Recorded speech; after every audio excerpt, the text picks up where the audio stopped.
Nah, baik, kembali pada kami yang bernama Arisman Halawa, NIM 1903-1038. Saya dari kelas reguler A. Di sini dengan mata kuliah ISBD. Di sini kita akan membahas tentang interaksi sosial. Nah, interaksi sosial ini ada terbagi dua, yaitu kota sosial dan jarak sosial. Nah, di kota sosial dan jarak sosial ini ada terbagi dua juga, yaitu pengertian interaksi sosial. Nah, interaksi sosial adalah hubungan sosial yang dinamis berupa hubungan antara individu yang satu dengan individu yang lainnya, antara kelompok yang satu dengan kelompok yang lainnya, maupun antara kelompok dengan individu. Nah, di sini kita juga membahas ciri-ciri interaksi sosial. Ada beberapa bagian. Satu, jumlah pelaku lebih dari satu orang. Hal ini karena interaksi membutuhkan aksi dan reaksi. Yang kedua, adanya komunikasi menggunakan simbol-simbol tertentu. Simbol yang paling umum digunakan berkomunikasi adalah bahasa. Satu hal yang perlu diperhatikan adalah simbol yang disampaikan harus dipahami oleh pihak-pihak yang berkomunikasi agar berkomunikasi tersebut berjalan dengan lancar. Dan yang ketiga, dalam interaksi sosial juga ada dimensi waktu, yaitu masa lalu, masa kini, dan masa depan. Hal ini berarti dalam setiap interaksi sosial ada konteks waktu yang menentukan batasan dari interaksi tersebut.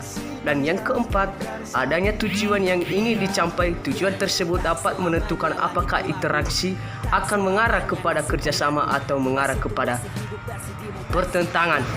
Nah, di sini juga kita akan membahas pada saat tidak ini dari semua yang sudah kita bahas tadi. Mari kita masuk ke syarat terjadinya interaksi sosial.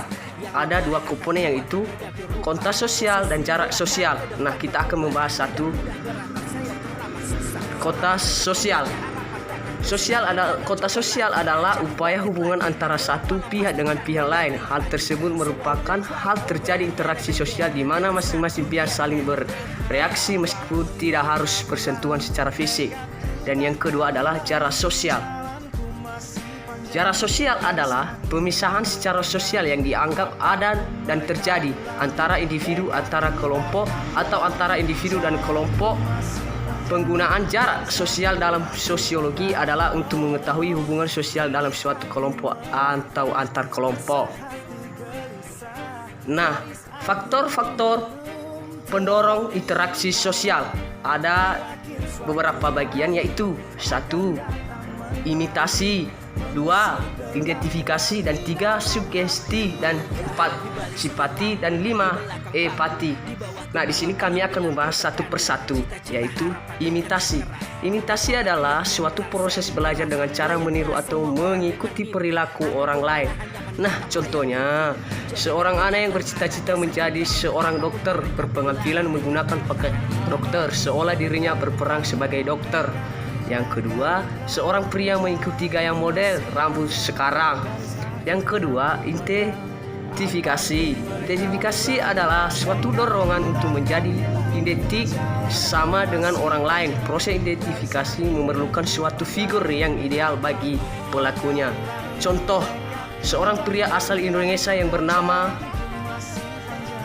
David secara keseluruhan merupakan sosok idola Michael Jackson dari mulai penampilan fiksi sampai dengan perilakunya. Nah, ini yang ketiga, sugesti. Sugesti adalah suatu pendapat, pandangan, dan sikap yang diberikan pada orang lain, diterima oleh pihak lain sehingga orang tersebut mengikuti pandangan pengaruh tersebut. Contohnya, terpengaruh oleh tayangan di televisi atau media sosial sehingga membuat penontonnya melakukan suatu tindakan berdasarkan tayangan yang ditampilkan. Anjuran dokter kepada pasiennya yang kemudian diikuti oleh pasien tersebut. Yang keempat, simpati merupakan rasa tertarik pada orang-orang lain seolah-olah berada dalam keadaan orang lain yang dapat memunculkan perasaan emosional tertentu, sedih, senang. Contoh, Roni merasakan kasihan ketika mengetahui temannya sakit. Luar biasa ya. Yang kelima adalah empati.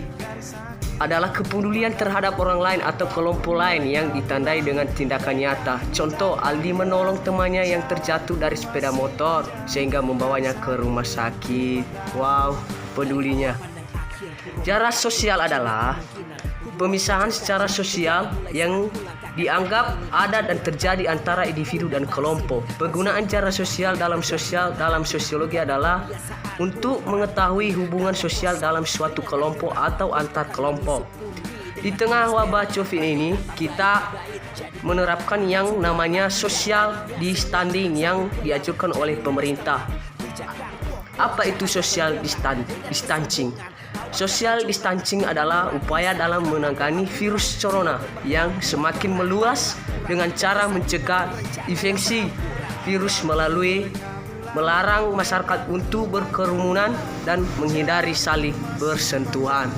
Nah, jika ada pendapat dari kawan-kawan bisa kami terima. Jadi sekian dan terima kasih, semoga bermanfaat. Thank you.